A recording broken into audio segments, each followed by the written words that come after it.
सोचो, सुबह का वक्त है। एक गांव के मिट्टी के रास्ते पे छोटा सा बच्चा नंगे पांव अपनी माँ के साथ खेतों की तरफ जा रहा है। ना स्कूल बैग है, ना पेंसिल, ना किताब। उसकी पूरी जिंदगी अभी स्कूल के दरवाजे पर ही रुकी हुई है, जो शायद कभी उसके लिए खुलेगा ही नहीं। और सोचो, पाकिस्तान जैसे 24 करोड़ अफराद के मुल्क में जहाँ 22 मिलियन बच्चे स्कूल नहीं जाते। हाँ, 22 मिलियन, ये सिर्फ नंबर नहीं, ये कहानी है उन बेशुमार सपनों की जो शुरू होने से पहले ही ख़त्म कर दिए जाते हैं। तालीम हर माँ बाप का ख्वाब है, हर बच्चे का हक है, लेकिन हमारे यहाँ तालीम देखकर लगता है जैसे एक महल जो सिर्फ चंद लोगों के लिए बनाया गया है। शहरों के अंदर आपको इंग्लिश मीडियम स्कूल्स दिखते हैं, कोचिंग सेंटर्स, लाइब्रेरीज, और दूसरी तरफ गांव जहां स्कूल की इमारत बिल्कुल बंद होती है, टीचर्स गैप और ब्लैक बोर्ड खाली नजर आता है। इसे कहते हैं रूरल अर्बन डिवाइड। शहर और गांव के दरमियान वो गहरा फासला जहां शहर के बच्चे सपने देख भी लेते हैं और अक्सर पूरे भी कर लेते हैं, लेकिन गांव का बच्चा सपने देखने का मौका ही खो देता है।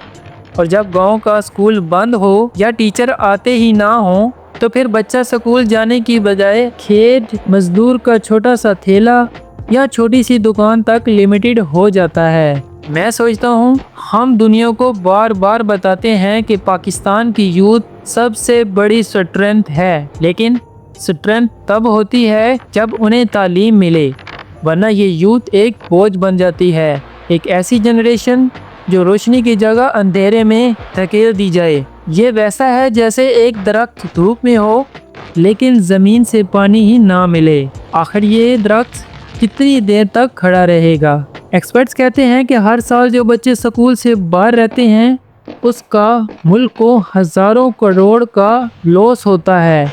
तालीम कोई फक्त बच्चे की ज़िंदगी का मसला नहीं है, ये मुल्क की इकोनॉमी का इंजन है। इंजन में पेट्रोल ना हो तो गाड़ी दूर तक नहीं चलती। मगर सोचो, अगर कल को ये मिलियंस ऑफ बच्चे स्कूल आना शुरू भी कर दें, क्या हम रेडी हैं? प्रॉब्लम सिर्फ एक्सेस का नहीं है, प्रॉब्लम है क्वालिटी का।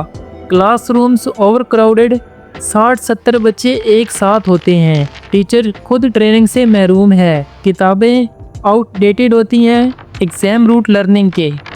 मतलब बच्चा पास तो कर जाता है लेकिन स्किल्स बिल्कुल ज़ीरो होता है। सवाल ये है, क्या ऐसा सिस्टम डॉक्टर्स, इंजीनियर्स, साइंटिस्ट या सोचने समझने वाला शेर पैदा कर सकता है? मैं कुछ अरसे पहले शेखुपुरा के एक गवर्नमेंट स्कूल गया। वहाँ एक लड़की थी सुमेरा, उसकी आंखों में चमक थी डॉक्टर बनने की, लेकिन उसके स्कूल में साइंस लैब में टेस्ट ट्यूब भी नहीं, बायोलॉजी की क्लास में माइक्रोस्कोप तक नहीं। बताओ, जब ख्वाब को ज़मीन ही ना मिले तो वो ख्वाब हवा में कितनी देर टिकता है? फिर लाहौर डिफेंस का एक प्राइवेट स्कूल सोचो, वहाँ robotic classes, coding, debate competition. यहाँ सुमेरा और वहाँ डिफेंस का बच्चा, दोनों एक ही उम्र के हैं, दोनों के सपने बड़े हैं, मगर एक के लिए रास्ता बहुत ही आसान और दूसरे के लिए रास्ता ही बंद है। यही कौमी फसाना है, जहाँ तालीम ना बराबरी बन सकती है ना सबका हक। तालीम एक चिराग है, अगर ये जल जाए तो अंधेरे खुद सिमट जाते हैं, लेकिन हमें इस चिराग को चंद लोगों तक सिमट कर दिया। बाकी मुल्क अंधेरे में है, लेकिन असल तरक्की तब होगी जब हर बच्चा, चाहे वो कराची के फ्लैट में रहता हो या थर के चूल्हे के साए तले, स्कूल जा सके और वहाँ उसे क्वालिटी तालीम मिले। तो असल सवाल ये है कि क्या हम तालीम अफोर्ड करते हैं या नहीं?